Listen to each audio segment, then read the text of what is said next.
سب سے پہلی بات یہ کہ زندگی کی سب سے بڑی حقیقت موت ہے. ہم بلائے رکھتے ہیں، اپنے ذہن سے اسے دور رکھتے ہیں، لیکن واقعہ یہ ہے کہ زندگی کی سب سے بڑی حقیقت موت ہے. خدا کے منکر پیدا ہوئے ہیں لیکن موت کا انکار کرنے والا تو کوئی پیدا نہیں ہوا. اس لیے میں نے آیت آپ کو سنائی، کل نفس ذائقۃ الموت، ہر سی نفس کو موت کا مزہ چکھنا ہے، ہر جاندار کو موت کا مزہ چکھنا ہے. ثم الینا ترجعون، پھر ہماری طرف لوٹا دیے جاؤ. تو زندگی کی سب سے اہم حقیقت موت، اور موت کے بعد رجوع اللہ، آخرت. یہ سب سے بڑی حقیقت. ایک حقیقت سب مانتے ہیں، سب جانتے ہیں، دوسری حقیقت کے اوپر پردہ پڑا. میں نے اس اعتبار سے نوٹ کیا یہ الفاظ قرآن میں 3 مرتبہ ہے. کل نفس ذائقۃ الموت، ہر جاندار کو موت کا مزہ چکھنا ہے. انبیاء اس سے مستثنا نہیں رہے، رسول اس سے مستثنا نہیں رہے، اولیاء اللہ مستثنا نہیں رہے. وقتی طور پر استثناء حضرت عیسیٰ کا ہے کہ ابھی وہ زندہ ہیں، لیکن عیسیٰ یاتی علیہ الموت، حضور نے فرمایا عیسیٰ پر بھی موت آئے گی.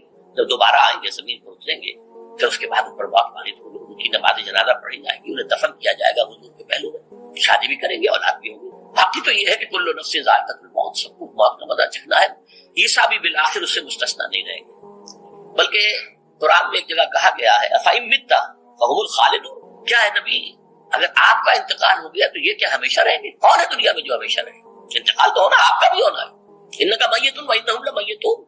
یہ تو مختصر ترین الفاظ تھے. اس سے آگے بڑھیے سورہ انبیاء میں فرمایا کل نفس ذائقۃ الموت ونبلوکم بالشر والخیر فتنہ والینا ترجعون. ہر جاندار کو موت کا مزہ چکھنا ہے، اور اس سے پہلے پہلے ہم تمہیں آزماتے رہیں گے، خیر کے ذریعے بھی، بھلائی دے کر، صحت دے کر، دولت دے کر، اولاد دے کر، شہرت دے کر، اور برائی کے ذریعے سے بھی، تنگ دستی دے کر، بے عزتی دے کر، اہانت دے کر، ذلت دے کر. وَإِلَيْنَا تُرْجَعُونَ، اور پھر ہماری طرف لوٹائے جاؤ گے. یہ وہ دوسری حقیقت جو میں نے کہا کہ جس پر پردہ پڑا ہوا، بہت بڑا پردہ. لوگ یہی سمجھتے ہیں کہ یہی دنیا کی زندگی ہے. قرآن کہتا ہے ان الدار الاخرۃ لہی الحیوان لو کانوا یعلمون، یہ تو آخرت والی زندگی ہے جو اصل زندگی. کاش کہ نہ. اس سے بھی زیادہ تفصیل سے یہ آل عمران میں آئی ہے کل نفس ذائقۃ الموت وانما توفون اجورکم یوم القیامہ. ہر جاندار کو موت کا مزہ چکھنا ہے، اور پھر تمہیں پورا تمہارا اجر اور بدلہ دے دیا جائے گا قیامت کے دن. فمن زحزح عن النار وادخل الجنۃ فقد فاز. جو کوئی آگ سے بچا لیا گیا اور جنت میں داخل کر دیا گیا وہ تو کامیاب. اللہم ربنا اجعلنا منہم، اللہم ربنا اجعلنا منہم، اللہم ربنا اجعلنا منہم. وما الحیات الدنیا الا متاع الغرور. اور دنیا کی زندگی تو سوائے دھوکے کے سامان کے کچھ نہیں. دھوکہ کس معنی میں؟ یہ تمہیں اصل زندگی سے غافل کر دیتی ہے.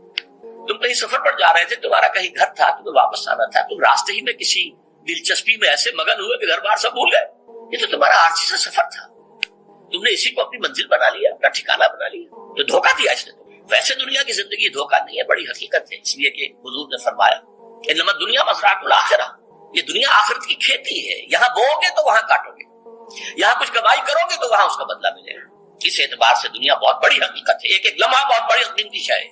لیکن اگر یہ دنیا تمہیں آخرت سے غافل کر دے تو اس سے بڑا دھوکے باز ہے. یہ اصل دجال ہے. میں نے تقریباً 60 برس کی عمر کو جب میں پہنچا تھا تو موت کا انتظار شروع کر دیا تھا. میرے قریبی احباب کو معلوم ہے، میں کہتا رہا، یہ بھی کہتا رہا کہ بھائی میں اپنے حصے کا کام کر چکا. جتنی صلاحیت اللہ نے دی تھی، جتنی بھی میرے اندر استعداد تھی، میں اس کو بھرپور طریقے پر استعمال کر چکا. دم واپسی برسر راہ ہے عزیز و اللہ اللہ ہے. یہ میرا معاملہ رہا ہے 60 برس کی عمر سے. اس کے بعد اللہ نے مزید 14 برس دیے ہیں. یہ نافلۃ لک کے درجے میں کہتا ہوں، اس کا اللہ کا عطیہ خصوصی ہے، نفل ہے. ہمیشہ کہتا رہا مسنون زندگی تو 61 برس ہے ہمارے حساب سے. علامہ اقبال کے بارے میں سنا ہے کہ رویا کرتے تھے کہیں میری عمر حضور کی عمر سے زیادہ نہ ہو. وہ 6 مہینے کم ہی رہی ہے حضور کی عمر سے. جو حضور کی عمر تھی وہی حضرت ابو بکر کی، وہی حضرت عمر کی، وہی حضرت علی کی. ہاں حضرت عثمان 82 برس کے ہوئے ماشاءاللہ. پھر یہاں کے مجددین میں سے وہی عمر حضرت شیخ احمد سرہندی کی، وہی شاہ ولی اللہ دہلوی کی. ہاں شیخ عبدالحق محدث دہلوی رحمۃ اللہ علیہ 82 برس کی عمر. لیکن یہ میں کہا کرتا تھا مسنون عمر تو 61 برس ہے، جسے ہم 63 کہتے ہیں. وہ اصل میں ہمارے حساب سے 61 دن تھا. وہ 63 قمری ہے، جو 9 دن کم ہے. قمری سال جو ہے وہ شمسی سال سے. بہرحال میں اس وقت سے منتظر تھا، لیکن جو بھی وقت اللہ نے دیا ہے اللہ کا شکر ہے، وہ مفید کاموں میں لگا ہے. ان میں خاص طور پر میں سمجھتا ہوں کہ اللہ کا مجھ پر سب سے بڑا احسان، اور مجھے پر نہیں، بہت بڑے پیمانے پر لوگوں پر جو احسان ہوا ہے، وہ میرا 1998 کا دورہ تجربہ قرآن ہے جو کراچی میں 1998 کے مارچ میں میرا بڑا آپریشن ہوا. دونوں گھٹنے تبدیل کیے گئے، لیکن 98 کے آخر میں، حالانکہ میں چل نہیں سکتا تھا. کراچی میں مسجد جو ہے اونچی ہے، دوسری منزل پر ہے، تو خاص ریمپ بنایا گیا جس کے ذریعے میں ویل چیئر پر مجھے لے جایا جاتا تھا. اس درس کی گزشتہ چند سالوں سے پوری دنیا میں جو گونج ہوئی ہے اللہ کے فضل و کرم سے، کوئی حکمت خداوندی اس کے ساتھ وابستہ ہے۔ اس میں میرے کسی کام کو دخل نہیں ہے، میری کسی کوشش کو دخل نہیں۔ میں نے تو جو درس میں دیتا آ رہا تھا سن 85 سے دورہ ترجمہ قرآن، البتہ یہ بات ضرور ہے کہ میں نے محسوس کیا تھا کہ سن 98 کے اس درس میں دورہ ترجمہ قرآن کے مجھے خصوصی انشراح حاصل تھی۔ میری ساری گفتگو کا حاصل کیا ہے؟ دیکھیے، نظریاتی تحریکوں کا تعلق اشخاص سے نہیں، ٹھیک ہے، کوئی اس کا داعی ہوتا ہے، کوئی اس کا مؤسس ہو جاتا ہے، کوئی اس کا آغاز کرنے والا ہوتا ہے، لیکن نظریاتی تحریک افراد سے وابستہ نہیں۔ افراد آتے چلے جاتے ہیں اپنا اپنا حصے کا کام کر کے، جس کو جتنا مقدر ہے، جس کی اللہ تعالیٰ کی طرف سے توفیق ہے، وہ اپنا کام کرے گا، چلا جائے گا۔ یہ چمن یوں ہی رہے گا اور ہزاروں جانور اپنی اپنی بولیاں سب بول کر اٹھ جائیں گے۔ مبارک ہیں وہ لوگ جنہیں قرآن کی بولی بولنا نصیب ہو جائے۔ وَإِنْ يَحْسَبُوا أَنِّي مِنْهُمْ، مجھے گمان ہے، اللہ کا فضل ہے کہ میں ان میں سے ہوں، میں نے قرآن کی بولی بولی ہے۔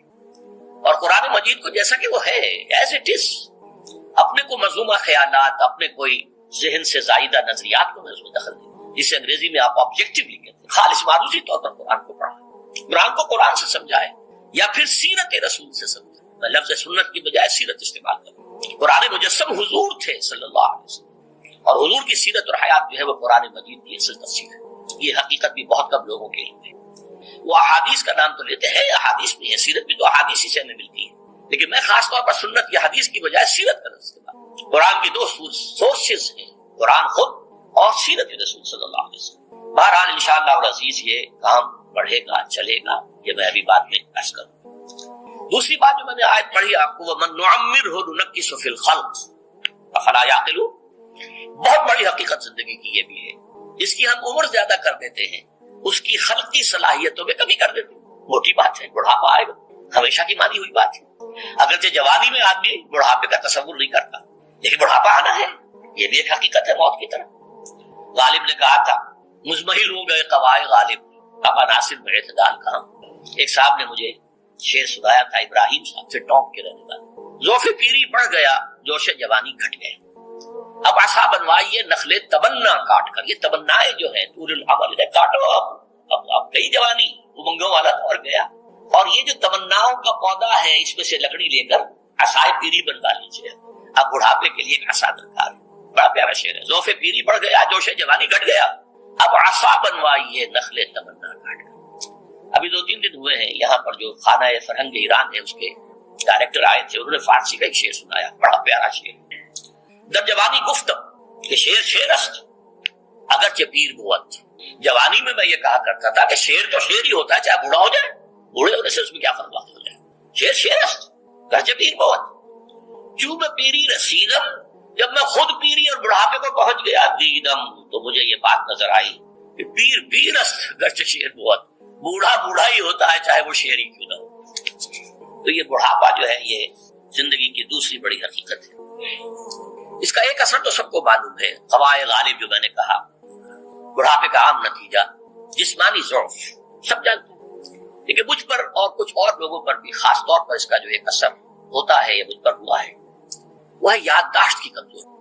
اور یہ میں کئی سال سے محسوس کروں۔ میری پرانی یادداشت بڑی مضبوط ہے، قوی ہے، اس میں کہیں کوئی کمی نہیں، لیکن ریسنٹ پاس کی چیزیں جو ہیں، پچھلے 5-6 سال کے واقعات مجھے یاد نہیں رہتی۔ اشخاص سے ملا ہوں تو دیکھ کے پہچان لیتا ہوں، کئی بار ملاقات ہوئی، نام یاد نہیں آتا۔ تاریخیں اور اشخاص کے نام کے اعتبار سے تو خاص طور پر کئی سال سے میری جو میموری ہے وہ امپیئرڈ ہے، اور میں محسوس کرتا رہا ہوں کچھ عرصے سے کہ تقریر کے دوران محسوس ہوتا بلیک آؤٹ ہو گیا، اور مجھے سلسلہ کلام جوڑنے کے لیے سوچنا پڑا۔ بعض اوقات 1000 کروڑ مرتبہ بولے ہوئے الفاظ غائب، اب چاہے کتنا ہی زور لگا لوں وہ لفظ یاد نہیں آئے گا، ہاں تھوڑی دیر کے بعد خود بخود یاد آ جائے گا۔ میرے اس آپریشن سے کچھ عرصے پہلے تک جو میری تقریریں یہاں ہوئی، ان میں بہت سے لوگوں نے نوٹ کیا، میری تقاریر میں اب وہ روانی نہیں رہی تھی، وہ جو کراس ریفرنسز آیا کرتے تھے، جس کی بنا پر ایک مولانا عبد الکریم پاریخ صاحب تھے ناگپور کے، انڈیا کے، مولانا علی میاں کے خلفاء میں سے، انہوں نے تفسیر بھی لکھی ہے قرآن کی، وہ ایک مرتبہ لاہور آئے تھے، تو اسے بھی ملاقات ہوئی، میرا درس بھی سنا۔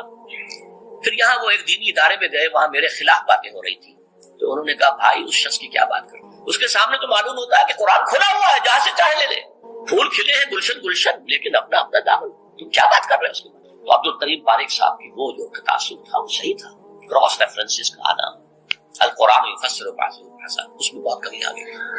بہرحال اس کے علاوہ تیسری چیز ہوتی ہے بڑھاپے میں ریزسٹنس کی کمی کی وجہ سے عوارض. بلڈ پریشر کا میں مریض ہوں اور کوئی 25 برس سے ہوں، شوگر کا میں مریض ہوں اور کوئی 5 برس سے ہوں. ایک خاص برس جو مجھ پر آیا ہے آج سے 4 سال پہلے، اس کی ایک تاریخ ہے. یہ جو امراض دماغی کے ماہرین ہیں یہ کہتے ہیں کہ ایک مرض ہے بائی پولر ڈپریشن.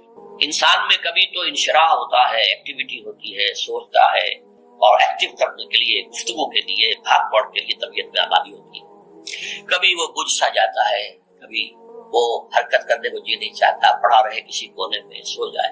تو یہ بائی پولر واقعہ کہلاتا ہے، یہ ویو چل رہی. اچھا یہ ہے ہر انسان میں، جسے ہم عام طور پر کہتے ہیں موڈ آف ہے بھائی میرا، اس سے باتیں.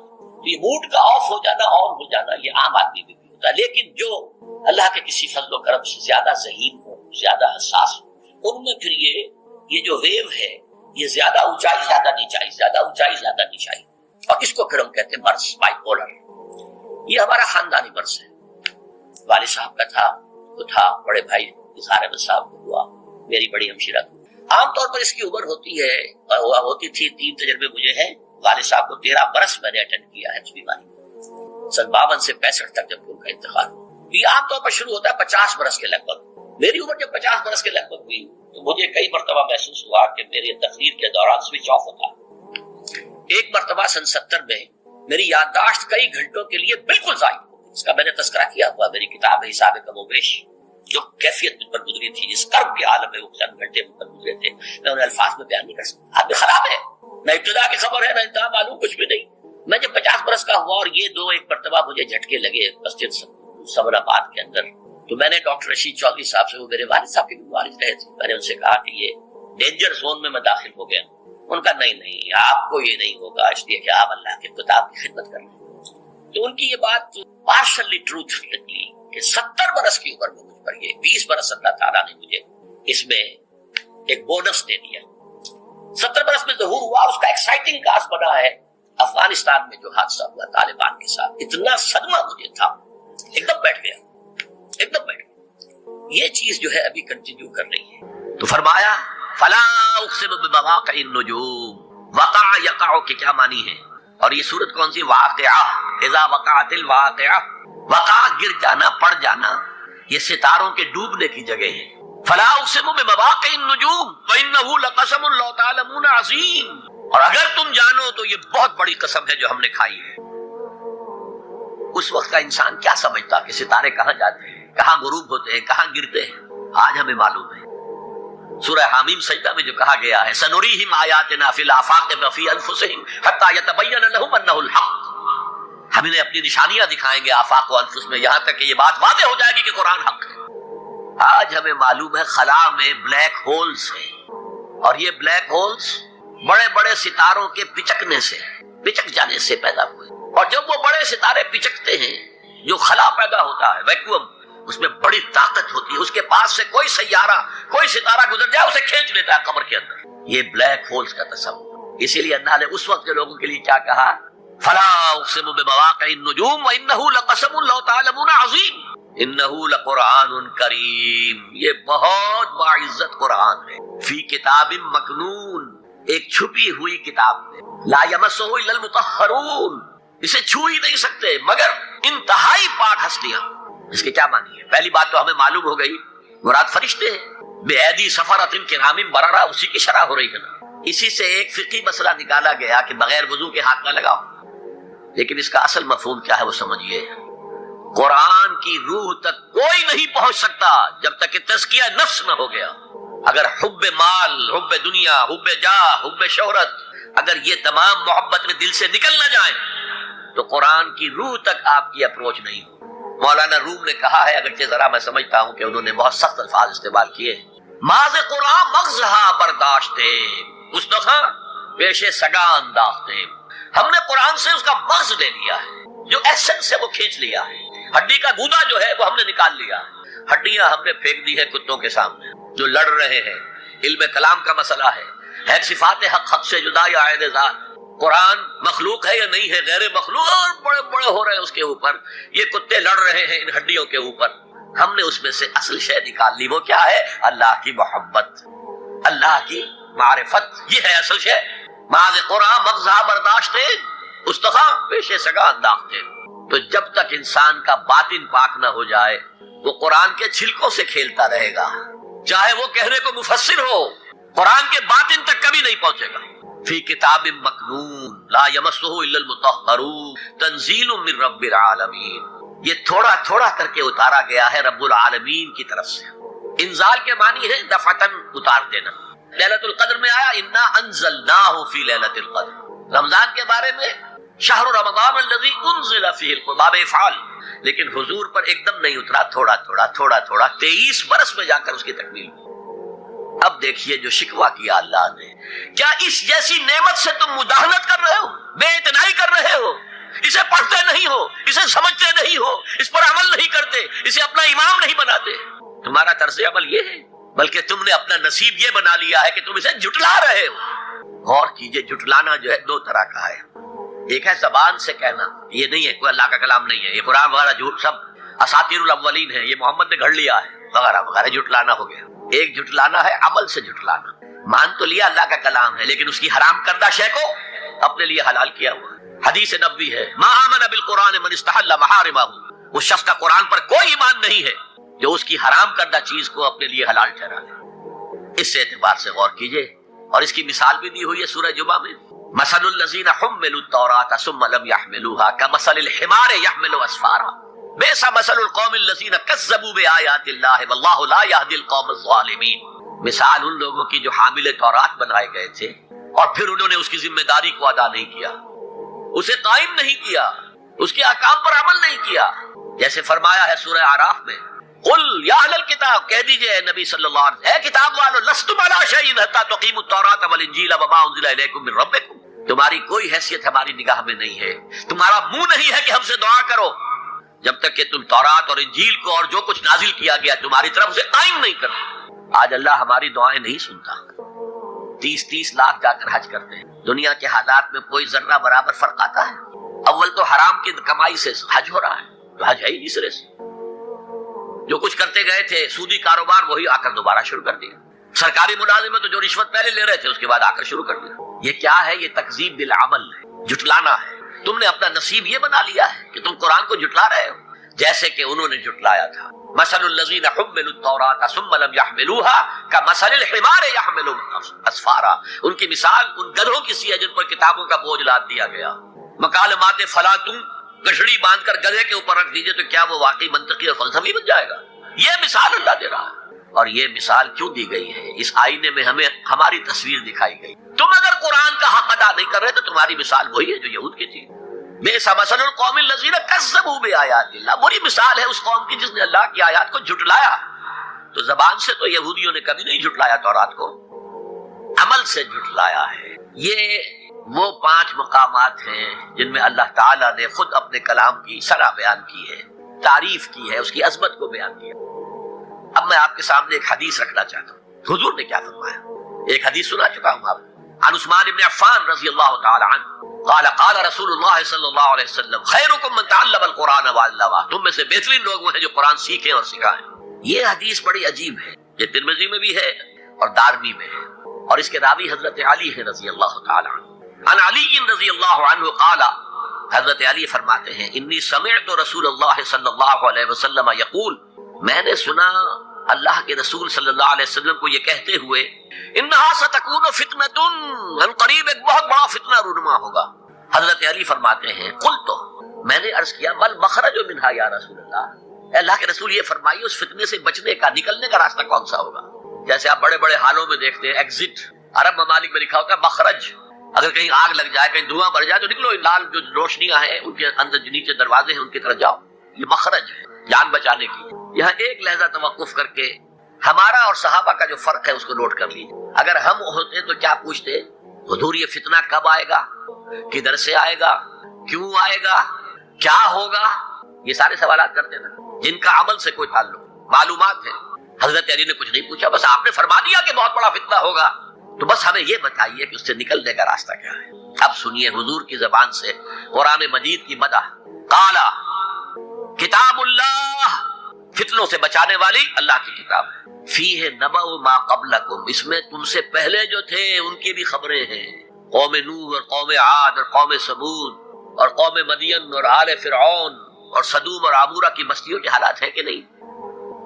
وہ خبر و ما بعدکم، اس میں تمہارے بعد جو آنے والے حالات ہیں وہ بھی درج ہیں، ذرا کھدائی کر کے نکالنا پڑتا ہے ورنہ حالات موجود ہیں۔ ایک اوپر کی چیز ہے، سامنے کی چیز ہے، ایک ذرا اندر سے کھدائی کر کے، لیکن یہ کہ حضور فرما رہے ہیں خبر و ما بعدکم وحکم ما بینکم، اور جو بھی اختلافات تمہارے درمیان ہوں گے ان کا فیصلہ بھی اس کتاب میں موجود ہے۔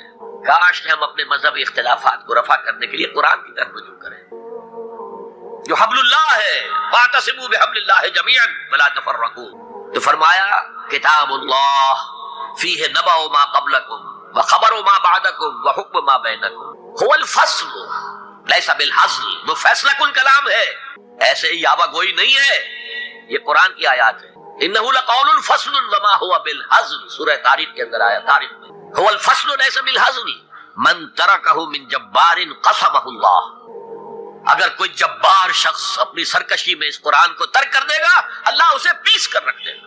اور وہ ذکر یہ ہے کہ اگرچہ اہل سنت کا اجماعی عقیدہ یہ ہے کہ جنت بھی ابدی ہے، ابدی ہے، ابدی ہے، ہمیشہ ہمیشہ ہمیشہ ہمیشہ ہمیشہ ہمیشہ، اور دوزخ بھی ابدی ہے، ابدی ہے، ہمیشہ ہمیشہ ہمیشہ ہمیشہ، کوئی ان دونوں کے لیے اختتام نہیں۔ لیکن بعض لوگوں کا خیال یہ رہا ہے، اور عجیب بات یہ ہے کہ دو ایسی عظیم شخصیتیں کہ جو اور مختلف اعتبارات سے ایک دوسرے کی بالکل ضد ہیں، امام ابن تیمیہ رحمہ اللہ اور شیخ محی الدین ابن اکبر، شیخ اکبر، اب یہ محی الدین ابن عربی شیخ اکبر جنہیں کہا جاتا ہے، اب یہ بہت سے اعتبارات سے ایک دوسرے کی ضد، لیکن اس مسئلے میں دونوں متفق کہ جہنم ابدی نہیں ہے، جنت ابدی ہے، جنت ہمیشہ رہے گی، جہنم ایک وقت آئے گا کہ ختم ہو جائے گا، اور اس کے لیے احادیث ہیں۔ میں آپ کو بتا دوں کہ مولانا سید سلیمان ندوی رحمۃ اللہ علیہ نے جب سیرت النبی کی تکمیل کی ہے، سیرت النبی کے پہلے 2 حصے جو ہیں وہ ان کے استاد کے لکھے ہوئے ہیں، شبلی نعمانی رحمہ اللہ، اور بقیہ 4 حصے جو ہیں در حقیقت وہ سیرت نہیں ہے، وہ انسائکلوپیڈیا ہے، وہ ایک بہت بڑا علمی ذخیرہ ہے۔ اس کی جلد 4 میں انہوں نے بحث کی ہے اور انہوں نے اپنی رائے بھی انہی کی رائے کے ساتھ شامل کی ہے کہ جہنم ابدی نہیں۔ ایسی احادیث موجود ہے کہ فرمایا حضور نے کہ ایک وقت آئے گا کہ جہنم میں کھنکتی ہوئی خالی دیگ کے مانند رہ جائے گی، اس میں کچھ نہیں، اور اس کے لیے عقلی دلائل بھی دیے گئے کہ ظاہر بات ہے اللہ کا فضل تو بے پایا ہو، وہ تو بات سمجھ میں آتی ہے، اس کی حساب کتاب کی ضرورت نہیں ہے، لیکن انسان نے جو غلطیاں کی ہیں، گناہ کیے ہیں، وہ بہرحال محدود ہیں، اس نے محدود زندگی میں گناہ کیے، اور آپ یہ بھی کہہ لیجئے کہ اس کے بعد میں بھی اثرات رہے، بعد میں بھی اثرات رہے، نسلاً بعد نسل چلے، لیکن وہ بھی تو محدود ہو جائے گا ایک جگہ جا کر، آخر قیامت آئے گی تو نسل آدم ختم ہو جائے گی، اور نسل آدم ختم ہو جائے گی تو کسی کے گناہ کے اثرات بھی وہاں جا کر تو ختم ہو گئے۔ اور قرآن مجید میں بار بار آتا ہے کہ اللہ تعالیٰ کسی گناہ کی سزا اتنی ہی دیتا ہے جتنا کہ وہ گناہ ہے، البتہ نیکی کا اجر و ثواب وہ بڑھاتا ہے۔ تو یہ جو اصول ہے، اس اصول سے بھی یہ بات ثابت ہوتی ہے کہ کتنا طویل لاکھوں سال، کروڑوں سال، اربوں سال تک بھی مان لیجئے، لیکن یہ کہ عقل کا تقاضا یہ ہے، منطق کا تقاضا یہ ہے کہ ایک محدود زندگی میں جو گناہ کیے گئے ہیں اور اس کے اگر اثرات بھی چلے ہیں تو وہ بھی بہرحال کتنے ہی طویل ہو جائے، ایک جگہ پر آ کر حد اس کی آ جائے گی، تو اس کی جو سزا ہے وہ بھی محدود ہونی چاہیے، وہ لا محدود تو نہیں ہونی چاہیے۔ یہ ہے اس کے فلسفیانہ دلیل، اور احادیث موجود ہے۔ بہرحال اہل سنت کا یہ اجماعی عقیدہ نہیں ہے، لیکن میں نے علم آپ کے معلومات کے لیے یہ بات عرض کر دی ہے، ابن عربی شیخ اکبر اور امام ابن تیمیہ رحمہ اللہ دونوں کی یہ رائے۔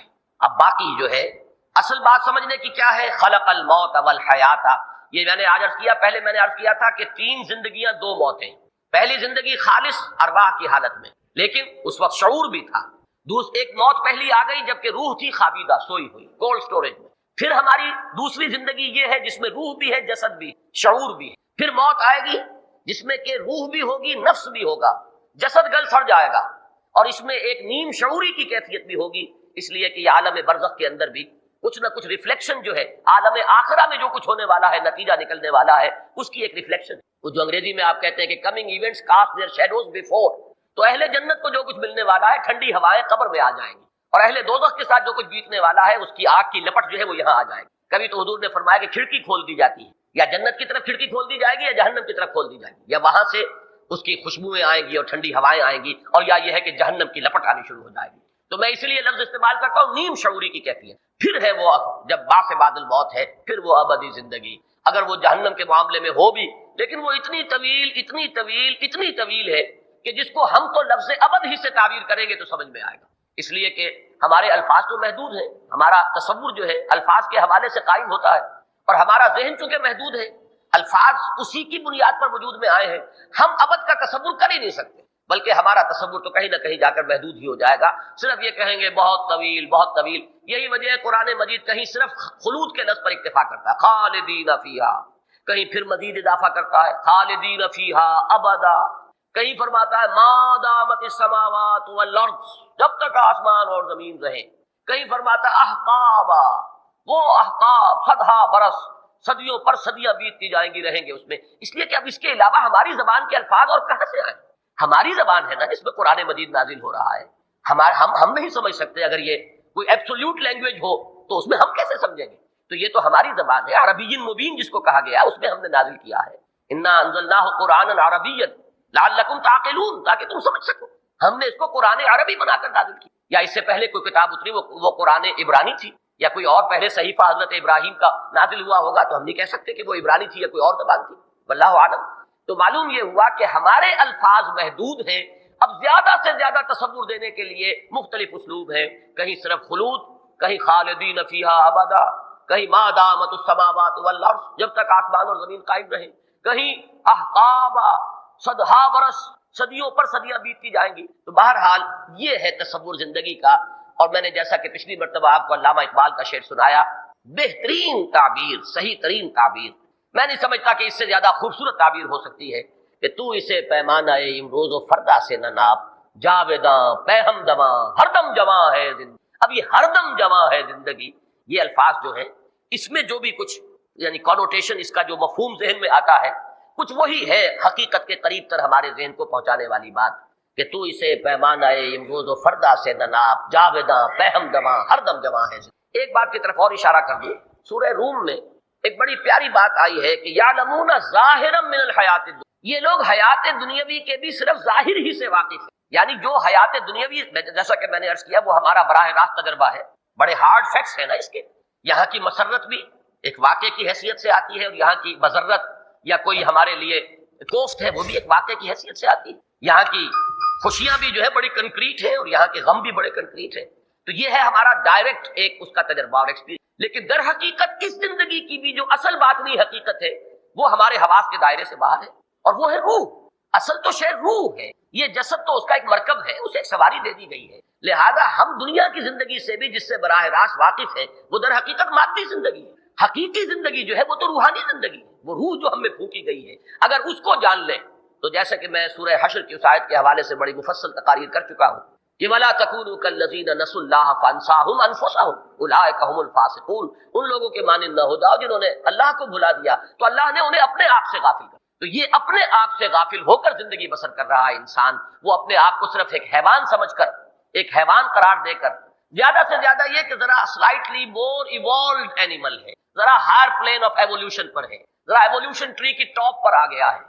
لیکن ظاہر بات ہے آج کے انسان کا تصور اپنے بارے میں یہی ہے کہ میرے اور ان ایپس کے درمیان اتنا ہی فرق ہے جتنا کہ گھوڑے اور گدھے کے مابین۔ گدھا ذرا کورس قسم کا اینیمل ہے اور گھوڑا ریفائنڈ قسم کا اینیمل ہے، باقی وہی اینیمل وہ ہے، وہی اینیمل وہ ہے۔ اینیمل ہونے میں کوئی فرق نہیں ہے، ایک ذرا ریفائنڈ ہے، ایک کورس ہے۔ تو یہ گوریلے اور شمپینزیز اور یہ ایپس جو ہے یہ گویا کہ ہمارے ہی وہ ہم ہی ہیں یہ، لیکن یہ کہ وہ ذرا کورس قسم کے ہیں، ابھی اب ہم ریفائن ہو گئے۔ یہ ہے آج کے انسان کا تصور اپنے بارے میں، گویا کہ انسان اپنی عظمت سے خود مستعفی ہو چکا ہے، اس نے اپنے آپ کو مجرد ایک حیوان کی سطح پر گرا دیا، اس سے زیادہ اپنی کوئی حقیقت وہ سمجھتا ہی نہیں۔ اور یہ میرے نزدیک سب سے بڑا مظہر ہے اس آیہ مبارکہ کا، وَلَا تَكُونُوا كَالَّذِينَ نَسُوا اللَّهَ فَأَنسَاهُمْ أَنفُسَهُمْ أُولَٰئِكَ هُمُ الْفَاسِقُونَ۔ تو جب اپنے آپ کو حیوان سمجھ لیں گے تو فاسق تو ہوں گے ہی، پھر تو اینیمل انسٹنکٹس اور ان کو بے قابو کر کے انسان جو ہے زیادہ سے زیادہ سینچوئل گریٹیفیکیشن، زیادہ سے زیادہ تسکین جو ہے اپنے لیے حاصل کرے گا۔ تو ظاہر بات ہے پھر فاسق ہونا تو نتیجہ ہے اس کا کہ انہوں نے اپنے آپ کو محض حیوان سمجھا اور اپنی اصل حقیقت کو بھول۔ یہ ہے ظاہرا من الحیات الدنیا، یہ حیات دنیاوی کا بھی اصل باطنی پہلو اگر سامنے آ جائے تو پھر وہ بات ہو جائے گی۔ یہ بھی وہ حدیث ہے کہ جو بہرحال محدثین کے ہاں پایہ ثبوت کو نہیں پہنچتی، لیکن چلیے اسے ایک حکیمانہ مقولہ سمجھ لیجئے کہ من عرف نفسہ فقد عرف ربہ، جو اپنی حقیقت کو پہچان لے گا وہ اپنے رب کو بھی پہچانے، اس لیے کہ ہم نے اپنی حقیقت کو بھی نہیں پہچانا۔ بہرحال یہ ہے وہ حیات انسانی کے 5 ادوار۔ میں نے پہلے کہا تھا 3 زندگیاں 2 موتیں، آج میں حیات ہی کے 5 ادوار کہہ رہا ہوں، اس لیے کہ موت بھی ایک طرح کی زندگی ہے، اگرچہ شعور نہیں ہے۔ جیسے آدمی سویا ہوا ہے تو سویا ہوا ہے تو اس کے جسم کے اندر جان موجود ہے لیکن شعور نہیں. اسی طریقے سے ارواح ہماری تھی، شعور سلب کر لیا گیا، سلا دیا گیا، تو وہ بھی در حقیقت ایک زندگی ہی کی کیفیت تھی. پہلی زندگی عالم ارواح میں جب ہمیں شعور بھی تھا اور ہم نے عہد الست کیا اپنے پروردگار سے. دوسری زندگی جب ارواح کی حالت میں ہم سوئے ہوئے. تیسری زندگی جب ہماری آنکھ یہاں کھلی، اے تازہ واردان بساط ہوائے دل، اس عالم مادی میں ہم اس جسد مادی کے ساتھ ہم وارد ہو گئے. چوتھی زندگی عالم برزخ کی ہے، وہ بھی زندگی کی ایک کیفیت ہے، نیم شعوری کی ایک کیفیت. پانچویں زندگی وہ ہے، وہ ابدی زندگی. تو اسے پیمانہ امروز و فردا سے نہ ناپ، جاویداں بے ہم دواں ہر دم جمع ہے زندگی. اس کا جو آخری ٹکڑا ہے وہ ہے عملی. اس کا یہ جو اللہ نے حصے بکھرے کیے کیوں کیے؟ یہ تسلسل ایک چلا رہا ہے. میں پھر ایک بات عرض کر دوں، جہاں تک روح کا تسلسل ہے وہ کہیں نہیں ٹوٹا. یہ جو بھی کیفیات بدل رہی ہے، کہیں روح خالی ہے، کہیں روح جسد کے ساتھ ہے، کہیں روح پھر جب ہے قبر میں جسد جو ہے وہ گھل رہا ہے، مٹی ہو کر مٹی ہو رہا ہے، روح موجود ہے، روح چل رہی ہے. روح کا تسلسل تو کہیں ٹوٹا ہی نہیں اس وقت سے جب سے کہ اللہ نے ارواح کو تخلیق کیا ہے، اس وقت سے لے کر وہ ابد الآباد تک. یہ تو ایک تسلسل ہے، اس میں تو کہیں وقفہ بھی نہیں. اس کے بارے میں تو ہم یہ بھی نہیں کہہ سکتے کہ موت ایک زندگی کا وقفہ ہے، یعنی آگے بڑھیں گے دم لے کر. وقفہ کہیں ہے ہی نہیں. البتہ اس روح کی کیفیات بدل گئی ہیں. اولاً روح شعور کے ساتھ، ثانیاً روح غیر شعوری کی کیفیت میں، ثالثاً روح جسد کے ساتھ، پھر چوتھے درجے میں روح نفس کے ساتھ اور نیم شعوری کی کیفیت میں، اور عالم آخرہ میں پھر ہمیں ایک جسد عطا کیا جائے گا تاکہ اس دنیا میں جو کمائی ہم نے جسد کے حوالے سے کی ہے، چاہے وہ نیکی کی ہے چاہے بدی کی ہے، اس جسد کے ذریعے سے کی ہے، اس کا بدلہ بھی ہمیں اس جسد ہی کے حوالے سے ملے. اس کی جو سزا ہے یا انعام ہے وہ بھی اسی جسد کے ذریعے سے ملے، اس لیے ہمیں جسد عطا کر دیا جائے. تو یہ 5 ادوار ہیں ہماری زندگی کے. اب یہ ٹکڑے کیوں کیے؟ لِيَبْلُوَكُمْ أَيُّكُمْ أَحْسَنُ عَمَلًا. یہ جو تمہارا درمیانی حصہ ہے زندگی کا، یہ کاٹ کر علیحدہ کر دیا گیا ہے تاکہ یہ تمہارا ایک ٹیسٹنگ پیریڈ ہو. یہ ہے فلسفہ قرآن کا اس اعتبار سے کہ یہ زندگی امتحانی زندگی، یہ زندگی کا امتحانی دور ہے. پیش کر غافل عمل کوئی اگر دفتر میں ہے، یہ گھڑی محشر کی ہے تو عرصہ محشر میں ہے. اس لیے کہ حضور نے فرمایا الدنیا مزرعۃ الاخرہ، دنیا آخرت کی کھیتی ہے. یہاں بو گے تو کاٹو گے، یہاں اپنے حق میں کانٹے بو گے تو وہاں کانٹے ملیں گے. یہاں تم پھولوں اور پھلوں والے پودے لگاؤ گے تو وہاں جا کر تمہیں وہ پھل اور پھول ملیں. روح و ریحان و جنت نعیم ہوگا، یا یہ کہ تسلیت و جحیم والی بات ہو جائے گی. تو یہ مزرعہ ہے، یہاں تمہیں آزمایا جا رہا ایکم احسن عملا. اور چونکہ یہ میں نے بارہا اصول بیان کیا ہے، قرآن مجید میں اہم مضامین 2 دفعہ ضرور آئیں گے. اسی 29ویں پارے کے آخری حصے میں جا کر پھر یہ لفظ آیا ہے انا خلقنا الانسان من نطفۃ امشاج نبتلیہ فجعلناہ سمیعا بصیرا. ہم نے انسان کو ملے جنے نطفے سے پیدا کیا تاکہ جانچیں، پرکھیں، آزمائیں. Prove your worth. تمہارے لیے ایک چیلنج ہے یہ زندگی جو ہے. ثابت کرو اپنی وقت، ثابت کرو اپنی قدر و قیمت، ثابت کرو. برابر ہر چے اندر سینہ داری، سرودے نالے آہے فوانے، جو کچھ تمہارے اندر ہے لاؤ، بروئے کار لاؤ. جیسے کہ میں نے قائد اعظم کا ایک جملہ بارہا آپ کو سنایا ہے کہ ان کا بڑا پیارا جملہ ہے کہ God has given us a golden opportunity to prove our worth as architects of a new nation and let it not be said that we didn't prove equal to the task. اسی طرح اللہ نے ہمیں ایک موقع دیا ہے، prove your worth. لنبلوکم ایکم احسن عملا. نبتلی ہے ابتلا، میں پچھلی مرتبہ بیان کر چکا ہوں. بلا یبلو یہ ثلاثی مجرد میں آیا، ابلا یبلی یہ باب افعال سے آیا، ابتلا یبتلی یہ باب افتعال سے. تینوں کا مفہوم ایک ہی ہے، آزمانا، جانچنا، پرکھنا. لنبلوکم ایکم احسن عملا وہو العزیز الغفور. عزیز اور غفور دونوں کا تعلق ہے جزا کے ساتھ. وہ زبردست ہے جو چاہے سزا دے، لیکن وہ غفور بھی ہے جس کو چاہے بخش دے. تو در حقیقت یہ موت کے لفظ کا بھی اطلاق جو آنے والی زندگی ہے، یہ حیات برزخی جو حیات اخروی سے پہلے ہے. بعد بعد الموت والا دن جو آئے گا ہماری اس یہاں کی دنیا کے اس انتقال کے بعد سے لے کر، یہ خود ایک حیات ہی. اب یہ چیزیں تو وہ ہیں کہ جو انسان کے عملی رویے کے لیے ضروری ہے کہ اس کا یقین اسے ہو، اس کا علم اسے ہو، تب وہ درست رہے گا. لیکن یہ کہ دوسرے حقائق کچھ اور بھی ہیں، وہ ذرا علمی حقائق ہیں، ان کی اہمیت عملی نہیں ہے لیکن علمی. اس میں جب انسان غور کرتا ہے، قرآن مجید کا یہ اسلوب میں نے بارہا بیان کیا ہے کہ وہ علمی نکات کو اور علمی حقائق کو سرسری انداز میں، بلکہ اس سے بھی آگے بڑھ کر ایک لفظ کہہ رہا ہوں کہ ضمنی انداز میں بیان کرتا ہے تاکہ جو عوام ہے وہ قرآن مجید کو پڑھتے ہوئے کہیں رکے نہ، وہ تسلسل کے ساتھ پڑھتے چلیں. البتہ جن کے ذہن کے اندر فلسفیانہ سوالات موجود ہو، جن کی ساخت فلسفیانہ ہو، جو گہرے غور و فکر کے عادی ہوں، وہ کہیں جا کر رک جائیں گے. مثلا یہی کہ یہ موت کا لفظ کیوں آیا؟ کیوں نہیں کہا گیا کنتم معدوما فخلقناکم؟ تم معدوم تھے، ہم نے تمہیں پیدا کیا. آخر یہ الفاظ کا چناؤ جو ہے رلٹپ تو نہیں ہے، یہ تو زیر ہر لفظ غالب چیدام میں خانہ ہے. یہ تو اللہ تعالیٰ کے کلام پر یہ بات جو ہے 100% راست آئے گی کہ ایک ایک حرف جو ہے اس کا اور ایک ایک لفظ جو ہے وہ بامانی ہے. تو لفظ موت کیوں آیا؟ کنتم امواتا فاحیاکم ثم یمیتکم ثم یحییکم. اب یہاں پر آدمی جو ہے ڈیرا لگا کر بیٹھ جائے گا، عام آدمی گزر جائے گا. موت سے مراد ہے معدوم، تم نہیں تھے. اور اکثر آپ دیکھیں گے کہ مترجمین یہی کہہ کے گزر گئے، تمہارا کوئی وجود نہ تھا، تمہاری کوئی ہستی نہ تھی، تم نہ تھے، پھر ہم نے تمہیں زندہ کیا. زندہ کیا یعنی پیدا کیا. در حقیقت عام آدمی کے لیے یہ بھی بہت ہے، کافی ہے. اس کے لیے تو اصل شے جو ضروری ہے وہ آخرت کا یقین ہے. آخرت کا یقین ہوگا تو اس کا درست رہے گا رویہ، عمل صحیح ہوگا، اخلاقی روش اس کی درست ہوگی. باقی یہ چیز جو ہے یہ تو پھر انہی کے لیے ہے کہ جن کے ذہن کے اندر وہ سوالات ہوں، جو حقیقت زندگی پر غور کر رہے ہوں، جو ماہیت وجود پر غور کر رہے ہوں. اب یہ چیزیں جن کے سامنے ہیں وہ ان جگہوں پر آ کر رک جائیں. جیسے کہ کوئی سائنس کا طالب علم اپنی مائکروسکوپ کو فوکس کر کے بیٹھ جاتا اور وہ پوری گہرائی کے اندر جو ہے وہاں پر اب وہ غور کر رہا ہے. اسی طریقے اور یہ بات جو ہے سب سے زیادہ نمایاں ہو کر آئی سورہ مومن کی اس آیت میں، جس میں کہ اہل جہنم کی فریاد نقل ہوئی. عجیب آیت ہے، اس کا جو ردم ہے، اس کا جو فلو ہے، جس طریقے سے وہ مضمون چلتا ہے کہ اہل دوزخ جو ہے یہ فریاد کریں گے، پروردگار ربنا امتنا سنتین واحییتنا سنتین فاعترفنا بذنوبنا فهل الى خروج من سبیل. پروردگار تو نے ہمیں 2 مرتبہ مارا اور 2 مرتبہ جلایا، 2 مرتبہ زندہ کیا، 2 مرتبہ ہم پر موت وارد کی. اب اماتا کے لفظ پر غور کیجئے. اماتا جو ہے یہ فعل ہے، امتا تو نے ہمیں مارا، امتنا تو نے ہمیں مارا. اس کے لیے گویا کہ مستلزم ہے کہ پہلے کوئی زندگی ہو، زندگی ہوگی تو اس پر موت کا اطلاق ہوگا، موت وارد کی جائے گی. اگر ان آیات پر غور کیجئے تو معلوم ہوا کہ 2 زندگیاں ہم اس زندگی سے پہلے بتا آئے ہیں. میں 2 زندگیاں کہہ رہا ہوں، موت نہیں کہہ رہا. وہ کیا ہے؟ اب وہ ہے در حقیقت قرآن مجید کا وہ گہرا فلسفہ جو ہے کہ ہماری پہلی تخلیق ہوئی تھی عالم ارواح میں. میں اس لفظ تخلیق کا یہاں اطلاق کر رہا ہوں اس لیے کہ قرآن مجید میں بھی ایک جگہ یہ لفظ آیا ہے.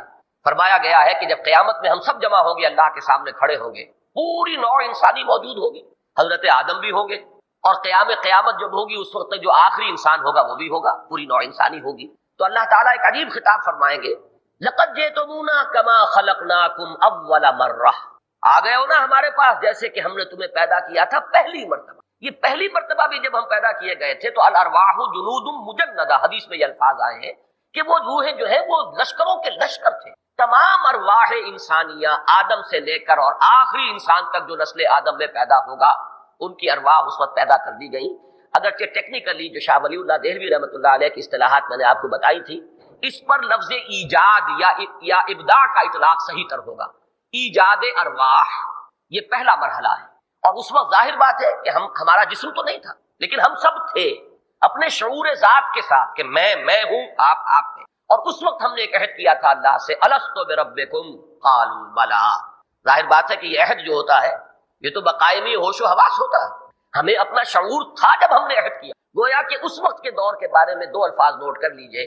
اس وقت ہم ارواح کی حالت میں تھے اور پورے شعور ذات کے ساتھ، سیلف کانشسنس کے ساتھ موجود. یہ ہماری حیات اولا ہے سب سے پہلی چیز. اس کے بعد امتا تو نے ہمیں مارا، یہ پہلی اماتا کا عمل ہوا ہے.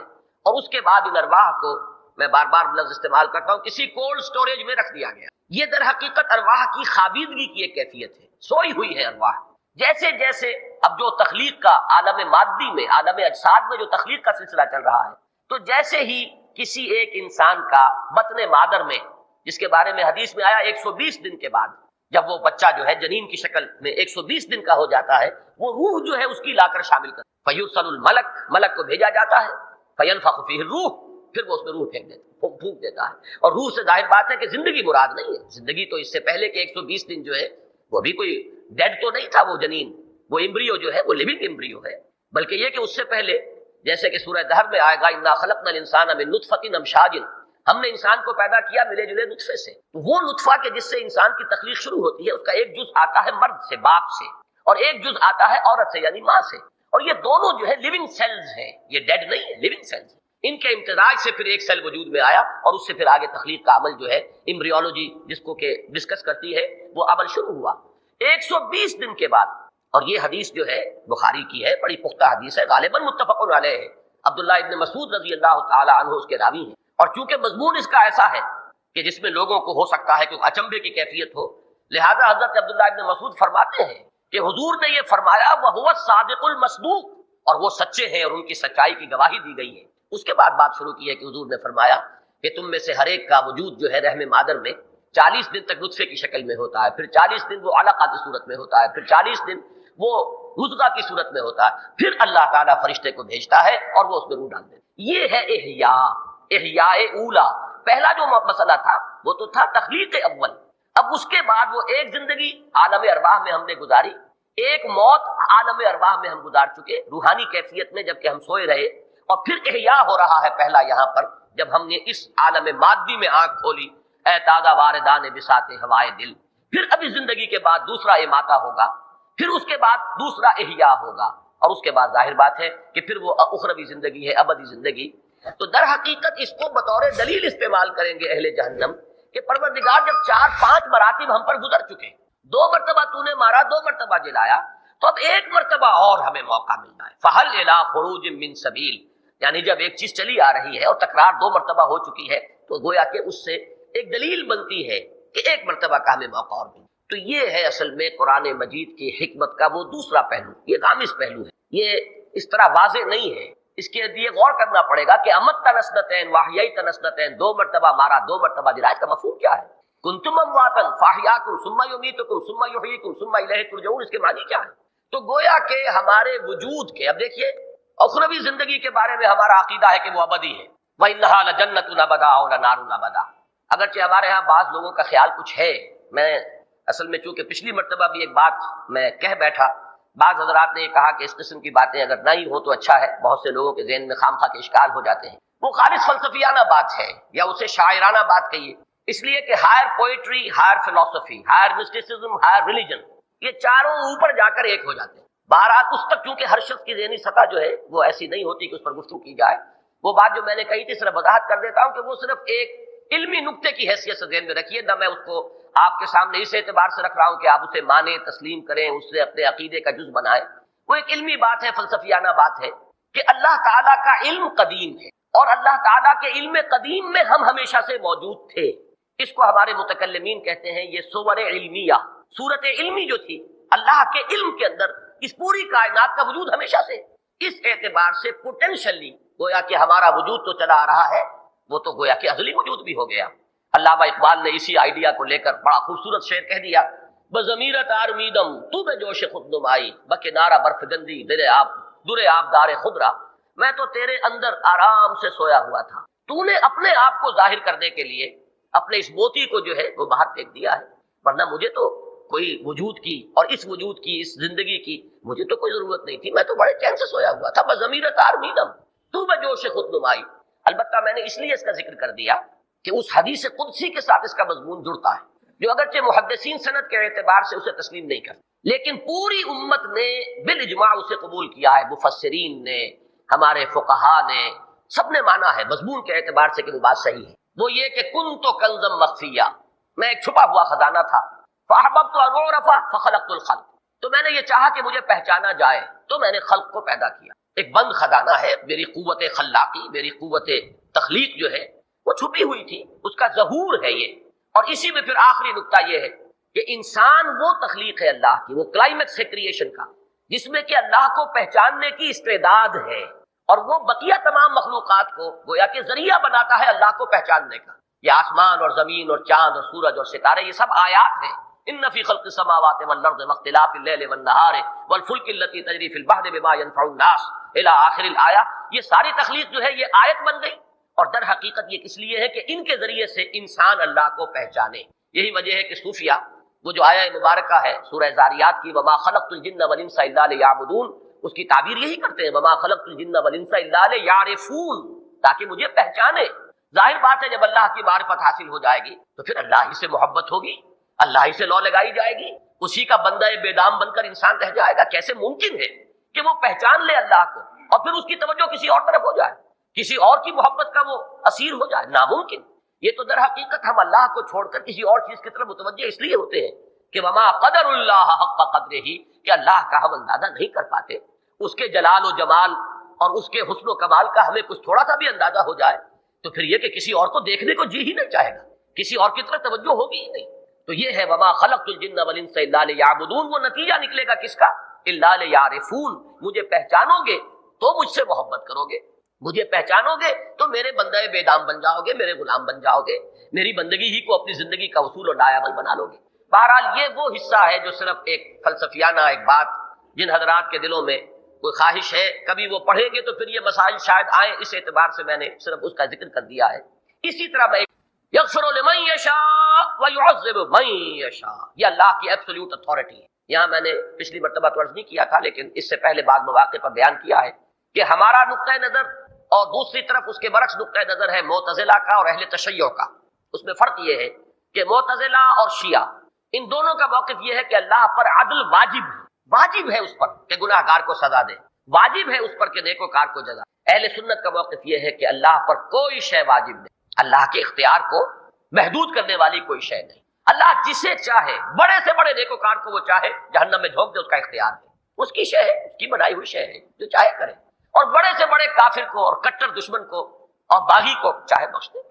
اگرچہ ہم یہ جانتے ہیں کہ وہ ایسا نہیں کرے گا، یہ دوسری بات ہے، اس نے ہمیں بتایا ہے کہ میں عدل کروں گا، میں انصاف کروں گا، میں بدلہ دوں گا، میں سزا دوں گا، یہ اپنی جگہ پر ہے۔ لیکن یہ ہے کہ واجب ہم نہیں کہیں گے کہ اللہ تعالیٰ پر عدل واجب، بلکہ یہ کہ اللہ کا اختیار مطلق ہے، یعذب من یشاء ویغفر من یشاء واللہ علی کل شیء۔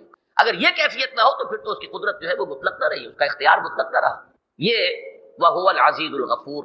باقی آیات کے بارے میں اب میں تفصیل میں نہیں جا رہا ہوں کیونکہ یہی آیت تھی اس میں جس کے بارے میں نے عرض کیا تھا کہ یہ قرآن مجید کے فلسفہ اور حکمت کے ایک اہم پہلو سے بحث کرتی ہے۔ اب ہم آگے چل رہے ہیں، چھٹی آیت، والذین کفروا بربہم عذاب جہنم وبئس المصیر۔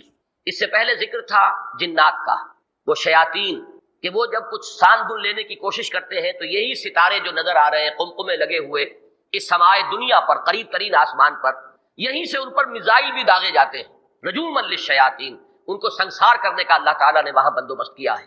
میں نے عرض کیا تھا کہ یہ مضمون تفصیل سے آئے گا سورہ جن میں، اور جنات کی حقیقت کیا ہے اور ہم سے وہ کس کس اعتبار سے مختلف ہیں، آیا ان کا جو ہے معاملہ نبوت اور رسالت کا وہ کوئی اپنی جگہ پر علیحدہ ہے یا نہیں ہے، یا وہ نبوت اور رسالت کے ذیل میں جو انسانوں میں نبی اور رسول آئے ہیں انہی کے تابع ہیں۔ یہ مسائل انشاءاللہ تعالیٰ وہ سورہ جن جب ہم پڑھیں گے اسی 29ویں پارے میں آ جائے گی، تب تفصیل سے گفتگو ہوگی۔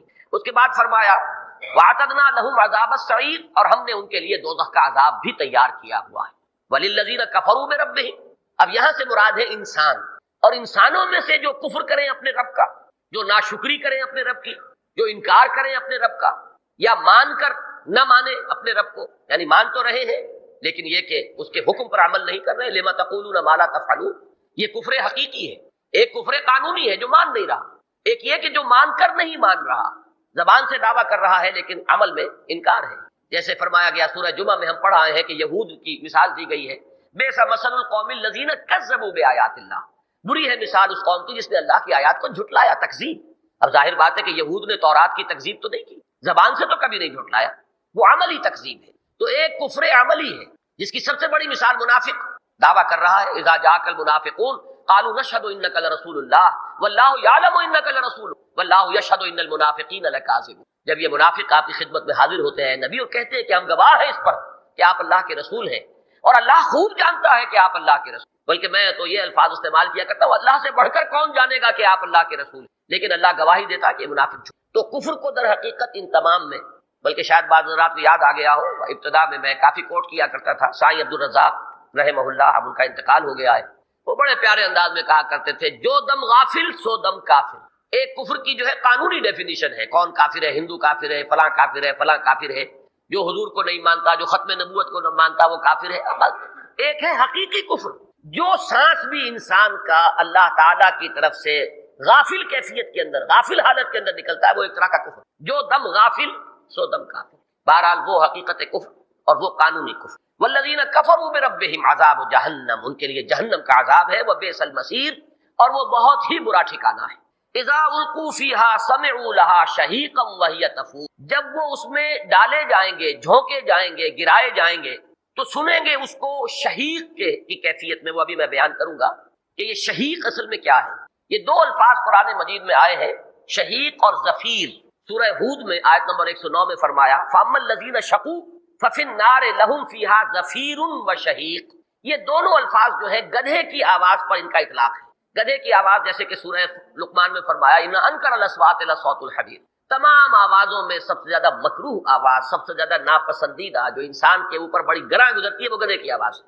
اور گدھے کی وہ جو چیخ ہے اس کے دو حصے ہوتے ہیں، آواز بالکل دو مختلف آوازیں نکلتی ہیں۔ ایک تو جب وہ تیزی سے زور سے سانس اندر کھینچتا ہے تو ایک خاص آواز پیدا ہوتی ہے، یہ ہے شہیق، اور جب وہ اسی زور کے ساتھ سانس کو باہر نکالتا ہے تو یہ ہے زفیر۔ تو ان دو آوازوں کے لیے مستقل دو الفاظ ہیں عربی زبان میں، شہیق جبکہ گدھا بہت زور کے ساتھ سانس اندر کھینچتا ہے پھیپھڑے میں تو جو آواز نکلتی ہے وہ شہیق ہے، اور جب وہ سانس کو نکالتا ہے آواز کو باہر تو وہ زفیر ہے۔ تو وہاں پر یہ لفظ آیا ہے سورہ ہود میں کہ جو لوگ شقی ہیں، بدبخت ہیں، جن کا انجام برا ہونے والا ہے، وہ جہنم میں ہوں گے اور اس میں وہ چنگھاڑیں گے، چیخیں گے، چلائیں گے۔ اب ہم باب و محاورہ ترجمہ کریں گے، چیخنا چلانا ہوگا جیسے کہ گدھا جو ہے وہ چیختا چلاتا ہے۔ یہاں فرمایا گیا ہے کہ جب ان میں سے کسی کو پھینکا جائے گا، جہنم میں ڈالا جائے گا، تو خود جہنم کی ایک آواز ہوگی اس شہیق کے مانند، جیسے گدھے کی آواز ہوتی ہے جبکہ وہ اپنے سانس کو زور کے ساتھ کھینچتا ہے۔ سمعوا لہا شہیقا وہی تفور، اب اس کو رواں ترجمہ کریں گے، وہ سنیں گے اس کو چنگھاڑتے ہوئے۔ وہ تفور وہ جوش کھا رہی ہوگی، ابل پڑ رہی ہوگی۔ فارا یفورو کے معنی ہے کسی شے کا جوش میں آ جانا۔ وفارت تنور، حضرت نوح علیہ السلام کے ضمن میں آتا ہے جب اللہ کا حکم آیا ہے تو ایک تنور جو ہے ابل پڑا اور پانی جو ہے تیزی کے ساتھ اس سے نکلنا شروع، تو زمین کے سوتے بھی پھوٹ گئے اور آسمان سے بھی پانی برسا ہے بماء منہمر، اور پھر یہ دونوں پانی مل گئے۔ والتقى الماء على امر قد قدر، یہ دونوں پانی زمین سے نکلنے والے اور آسمان سے برسنے والے یہ جمع ہو گئے ایک ایسے بات کے لیے جس کا کہ فیصلہ ہو چکا تھا، یعنی قوم نوح کے غرق کر دینے کے لیے۔ وہی تفور، وہ ابل رہی ہوگی، جوش کھا رہی ہوگی۔ تکاد تمیز من الغیظ، قریب ہوگی کہ پھٹ پڑے اپنے غضب اور جوش کی۔ یہ تمیز تفاعل میں وہی لفظ آ گیا، تمییز ہے کسی چیز کو علیحدہ علیحدہ کر دینا۔